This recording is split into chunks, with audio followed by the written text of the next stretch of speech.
Bismillahirrahmanirrahim. Assalamualaikum warahmatullahi wabarakatuh. Selamat pagi, salam sejahtera buat kita semua. Om Swastiastu, Namo Buddhaya, salam kebajikan. Perkenalkan, nama saya Muhammad Amin. NIM saya di 0537945578. Program studi di Perencanaan Wilayah dan Kota. Saat ini saya berada di semester 4.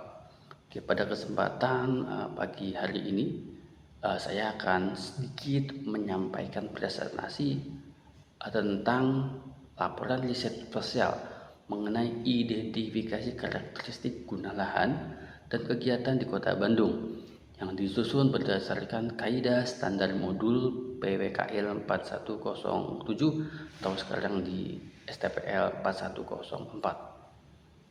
Yang pertama, merujuk pada teori Doxiadis pada tahun 1968, perkembangan kota dikerjakan oleh dua bentuk dasar. Yang pertama adalah pertumbuhan secara kuantitatif, dan kedua adalah transformasi, yaitu perubahan nilai ruang demi meningkatkan efisiensi hidup penghuninya. Siklus transformasi guna lahan.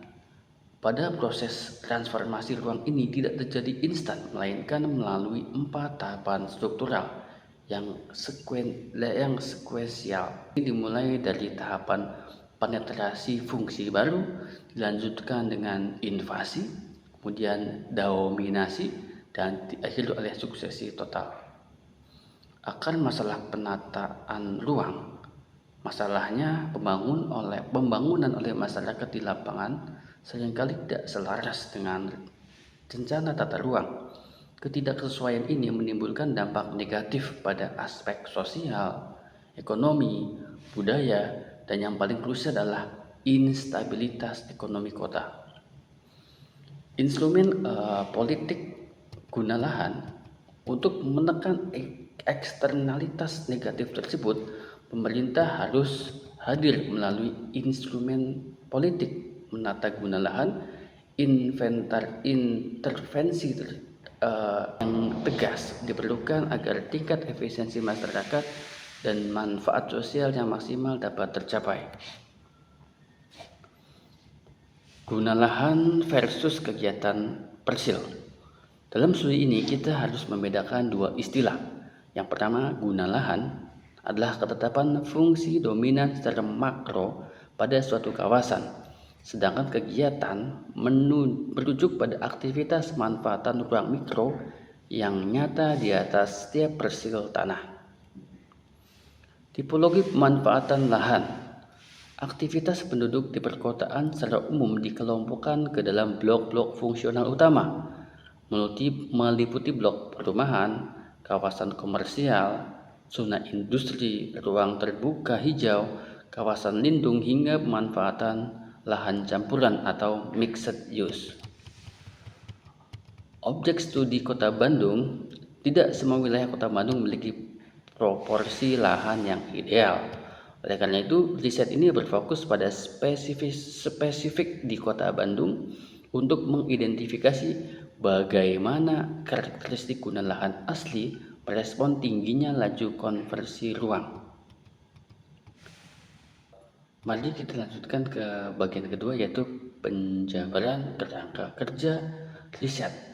Bagian ini akan merumuskan arah tujuan penelitian, sasaran capaian, serta dokumen keluaran yang ditargetkan dari pelaksanaan survei ini. Pernyataan tujuan dari survei ini adalah mengkaji kesesuaian antara guna lahan formal dan kegiatan nyata di lapangan. Kita ingin memahami bagaimana sistem guna lahan berinteraksi dengan variasi karakteristik kegiatan di dalamnya. Sasaran kegiatan. Untuk mencapai tujuan tersebut ada 3 sasaran utama. Yang pertama, mengidentifikasi karakteristik guna lahan Kota Bandung. Yang kedua, mengidentifikasi variasi kegiatannya. Dan yang ketiga, memetakan karakteristik kegiatan yang berkembang di dalam guna lahan tersebut. Keluaran yang diharapkan dari seluruh kegiatan ini adalah Satu dokumen laporan hasil survei komprehensif. Laporan ini bersifat siap pakai untuk mendukung tahapan proses perencanaan tata kota selanjutnya. Batas lingkup kegiatan. Secara spasial, lingkup kegiatan survei ini mencakup seluruh wilayah administrasi Kota Bandung yang terbagi ke dalam 6 wilayah pengembangan. Seluruh rangkaian kegiatan ini dijadwalkan selesai dalam jangka waktu 1 semester atau 6 bulan. Metodologi riset. Pendekatan teknis pelaksanaan dimulai dari tahapan persiapan. Kami melakukan perumusan masalah, menentukan kebutuhan data primer, sekunder, menyusun teknik sampling populasi, serta menyiapkan perangkat instrumen kuesioner pada peta dasar sebelum turun ke lapangan. Tahap berikutnya adalah menentukan target di area 6 wilayah pengembangan, melakukan survei dengan menjaga etika lapangan, mengelola data fungsional ke dalam sistem informasi geografis, dan melakukan interpretasi deskriptif secara sederhana. Ada pekerjaan berjalan aktif. Agar pekerjaan berjalan efektif dan efisien, manajemen organisasi tim diatur secara ketat. Ini meliputi pembentukan organisasi tim, penyusunan proposal teknis, pembahasan pola data, hingga perhitungan estimasi rencana anggaran biaya operasional. Langkah krusial terakhir dalam manajemen adalah mengurus perizinan ke pihak birokrasi terkait di Pemkot Bandung.